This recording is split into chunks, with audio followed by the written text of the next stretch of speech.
Baik, Assalamualaikum warahmatullahi wabarakatuh. Rekan-rekan sekalian, kita bertemu lagi dalam mata kuliah dasar-dasar ilmu dakwah, di mana pada hari ini kita akan mengkaji mengenai epistemologi ilmu dakwah. Epistemologi ini berkaitan dengan bagaimana dalam konteks sebuah ilmu, ilmu ini diperoleh. Begitu ya. Nah, apa saja kita lihat. Beberapa waktu lalu sudah saya sampaikan bahwa dalam konteks epistemologi ilmu dakwah, kita mengenal ada 3 istilah utama. Pertama ada istinbat. Kalau istinbat ini yakni cara pemerolehan ilmu dakwah yang didasarkan pada 2 sumber utama, yakni Al-Quran dan hadis sebagai pedoman pokok dalam menelusuri bagaimana konstruksi keilmuan dakwah. Yang kedua ada yang disebut dengan iktibas. Kalau iktibas, bagaimana ilmu dakwah ini menggunakan bantuan dari ilmu-ilmu sosial yang lainnya. Misalkan menggunakan ilmu komunikasi, bantuan ilmu psikologi, bantuan ilmu manajemen, dan termasuk bantuan ilmu sosiologi. Sementara istiqro, bagaimana ilmu dakwah ini dikonstruksi berdasarkan fakta-fakta lapangan yang terjadi. Makanya dalam istiqro ini cenderung epistemologi dilakukan melalui sebuah field research atau penelitian lapangan. Nah, epistemologi ilmu dakwah ini nantinya melahirkan teori-teori dakwah. Ada beberapa teori dakwah yang telah dikembangkan, masih proses pengembangan, dan akan terus dikembangkan. Pertama, ada yang disebut dengan teori citra dai. Kalau teori citra dai, di mana pola atau metode pendekatan istinbat, iktibas, dan istiqro ini digunakan untuk untuk menelusuri ataupun mengkonstruksi tentang dai. Itu yang disebut dengan teori citra. Yang kedua ada teori pesan dakwah. Sama, proposisi-proposisi hasil istinbat, iktibas, dan istiqro mengenai pesan dakwah yang disampaikan dari sumber-sumber yang telah disebutkan begitu.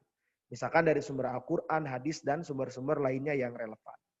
Kemudian yang ketiga ada teori efektivitas. Kalau teori efektivitas ini istinbat, istiqro, dan iktibas tadi dilakukan begitu untuk meneliti, menelaah mengenai metode dan media dakwah. Dari sisi pemilihan metode dakwah yang dipakai apa yang baik, kemudian selektivitas media dakwah seperti apa yang mampu memberikan pengaruh dalam konteks mencapai keefektifan proses dakwah. Kemudian yang keempat ada teori medan dakwah. Teori medan dakwah ini mencoba mengenali persoalan-persoalan yang melibatkan mad'u atau objek dakwah. Makanya nanti dalam teori medan dakwah ada proses observasi, pemetaan, penataan begitu yang kaitannya dengan kondisi objektif dari objek dakwah itu sendiri. Itu yang disebut dengan teori medan dakwah. Dan yang kelima, ada yang disebut juga teori proses dan tahapan dakwah. Kalau teori proses tahapan dakwah, ini terdiri dari beberapa komponen utama. Pertama, model dakwah dalam tahapan pembentukan atau istilahnya takwin. Yang kedua, melahirkan model dakwah dalam tahapan penataan atau tanzim. Dan yang terakhir, model dakwah dalam tahapan pelepasan atau kemandirian atau wada. Jadi dalam teori proses dan tahapan dakwah ada 3 model utama. Ada model pembentukan, takwin, ada model penataan, tanzim, dan ada model pemberdayaan, pelepasan, dan kemandirian. Begitu ya, itu teori-teori dakwah. Sementara yang kedua, teori-teori yang didasarkan pada konteks dakwah. Tempo lalu sudah kita bahas mengenai konteks dakwah. Ada dakwah nafsiyah, fardiyah, fi'ah, hizbiyah, ummah, qobailiyah, dan su'ubiyah. Artinya teori-teori konteks dakwah ini proposisi istinbat, iktibas, dan istiqro yang didasarkan pada level atau konteks dakwah. Jadi pembedanya di sana. Bagaimana misalkan teori dakwah nafsiyah berkaitan dengan proses dakwah yang berlangsung dalam konteks dakwah nafsiyah, dakwah diri sendiri begitu. Kemudian dakwah fardiyah sama, konteks dakwah yang melibatkan satu orang dengan orang lain begitu. Termasuk dakwah fi'ah, hizbiyah, dakwah ummah dalam konteks khalayak ramai, termasuk dakwah qobailiyah wa su'ubiyah yang didasarkan pada perbedaan latar belakang etnis, suku, budaya, dan lain sebagainya. Ini teori-teori konteks dakwah. Nah, sekarang struktur keilmuan dakwah. Yang disebut dengan struktur keilmuan dakwah itu, ini berkaitan dengan pemberian kerangka, baik dari sisi sumber, filosofis, teoritis, dan teknis, yang nantinya berkaitan dengan unsur-unsur dakwah, konteks dakwah, interaksi antar unsur-unsur yang melahirkan problema dakwah sebagai kajian utama gitu ya. Dalam konteks epistemologi pendidikan dakwah begitu. Jadi itu yang disebut dengan struktur keilmuan dakwah. Maka berdasarkan strukturnya, keilmuan dakwah ini dapat kita bedakan menjadi 4 kategori utama. Ada yang disebut dengan ilmu sumber, ada yang disebut dengan ilmu dasar teoritik, ada yang disebut dengan ilmu teknik atau terapan, dan ada yang disebut dengan ilmu alat bantu. Jadi ada 4 komponen utama dalam struktur keilmuan dakwah. Pertama ilmu sumber. Kalau ilmu sumber jelas, ini berkaitan dengan sumber aktivitas dakwah yang terdiri dari bagaimana keilmuan ini melahirkan ilmu-ilmu pokok yang mampu menopang aktivitas atau keilmuan dakwah. Misalkan ada yang disebut dengan ilmu ulumul Quran, ulumul hadis, ya kan?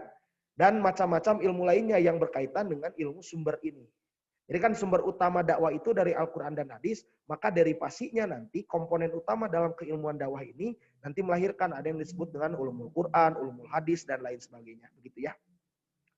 Kemudian yang kedua ilmu filosofis. Kalau ilmu filosofis ini berkaitan dengan kerangka filosofis sebuah keilmuan. Dalam filsafat ilmu nanti kita membedakan antara aspek ontologis, epistemologis, dan aksiologis. Maka dalam ilmu filosofis ini dapat kita bedakan misalkan tentang filsafat dakwah, filsafat ilmu dakwah, filsafat Islam, kan gitu. Dan teori-teori yang berkaitan dengan keilmuan dakwah secara filosofis. Gitu ya. Kemudian ilmu dasar teoritik. Kalau ilmu dasar teoritik ini konstruksi dasar gitu ya. Yang nantinya akan membangun bangunan keilmuan dakwah. Nah di sini misalkan ada dasar-dasar ilmu dakwah atau pengantar ilmu dakwah. Kemudian ada dasar-dasar ilmu tabligh, dasar-dasar manajemen dakwah, dasar-dasar bimbingan konseling, termasuk dasar-dasar pengembangan masyarakat. Itu yang disebut dengan ilmu dasar teoritik. Kemudian selanjutnya ada yang disebut dengan ilmu teknik dakwah atau terapan. Ini nanti dibedakan berdasarkan pembidangan aktivitas dakwah. Misalkan ada yang disebut dengan teknologi tabligh. Teknologi tabligh ini berkaitan dengan keilmuan secara terapan yang berkaitan dengan aktivitas dakwah pada bidang tabligh, penyampaian pesan kepada halayak ramai. Contohnya ada teknik kitabah dalam bentuk penulisan feature, artikel, berita, dan lain sebagainya. Kemudian teknik penyiaran, manajemen program siaran televisi, radio, dan lain sebagainya. Yang kedua teknologi irsad. Kalau teknologi irsad ya ini sama, berkaitan dengan bagaimana gitu ya aktivitas dakwah pada bidang irsyad, konseling ini menggunakan teknik-teknik atau ilmu-ilmu terapan sebagai perangkat untuk melakukan proses penelaahan gitu. Misalkan ada teknik bimbingan, teknik penyuluhan Islam, teknik konseling, psikoterapi Islam, dan lain sebagainya. Teknologi tadbir. Kalau teknologi tadbir, bagaimana ilmu teknik dakwah terapan ini mampu membantu dalam proses pengelolaan lembaga dakwah. Nah, misalkan ada teknik pengelolaan lembaga dakwah, manajemen pelatihan dakwah, manajemen haji umroh gitu ya, dan lain sebagainya. Dan terakhir ada teknologi tatwir. Kalau teknologi tatwir ya berkaitan dengan proses bagaimana ilmu terapan ini mampu digunakan untuk penelaahan terhadap pengembangan masyarakat Islam.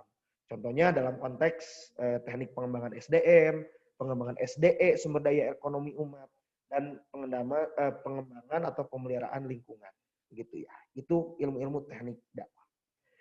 Nah, secara praktis ilmu dakwah juga membutuhkan alat-alat bantu atau ilmu-ilmu bantu. Maka ilmu bantu ini biasanya diambil dari ilmu bantu sosial. Misalkan irsyad, cenderung atau dominan menggunakan ilmu alat bantu sosialnya itu pada bidang psikologi atau keilmuan psikologi. Tabligh cenderung menggunakan alat bantunya itu pada bidang keilmuan komunikasi. Tadbir cenderung alat bantu ilmunya itu adalah keilmuan manajemen. Termasuk tatwir, misalkan menggunakan alat bantu keilmuan sosiologi, antropologi, dan lain sebagainya. Jadi rekan-rekan sekalian, itulah epistemologi ilmu dakwah dalam konteks keilmuan dakwah hari ini, di mana epistemologi ini berkaitan dengan proses atau upaya kita untuk terus melakukan penelusuran terhadap beberapa kajian keilmuan dakwah sesuai dengan bidang-bidang dakwah yang telah dibagi begitu. Itu saja mungkin yang dapat saya sampaikan. Assalamualaikum warahmatullahi wabarakatuh.